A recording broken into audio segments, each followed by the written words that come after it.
मोनद' जनगोष्ठीखौ हायेनारि ट्राइबेल खालामनो थाखाय आसाम सोरखारनि लाहार फाहार।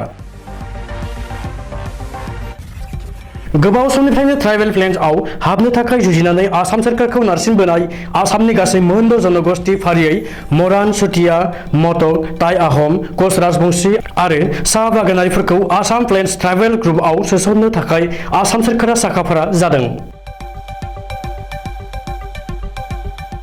बे आयदाखौ लानानै आसाम सोरखारनि ट्राइबेल्स एफेयार्स आरो सशियेल जास्टिस एम्पावारमेन्ट बिफाना दिसपुरनि जलदा भवनाव थानाय गिबि मन्थ्रि कनफारेन्स हलआव फैगौ 25 जुलाइ खालि गासैबो हारिनि फरायसा आफादफोरजों सावरायनो लिंथुमदों। टाइ आहम फरायसा आफाद, मटक फरायसा आफाद, चुटिया फरायसा आफाद, मरान फरायसा आफाद, कच राजबंशी फरायसा आफाद आरो साहा जनगोष्ठी फरायसा आफादफोरनि गासै आफादगिरि नेहाथारिजों लोगोसे माखासे दैदेनगिरिफोरखौ बाहागो लानानै सावरायनो थाखाय आसाम सोरखारनि ट्राइबेल एफेयार्स बिफाना हांख्रायहरदों।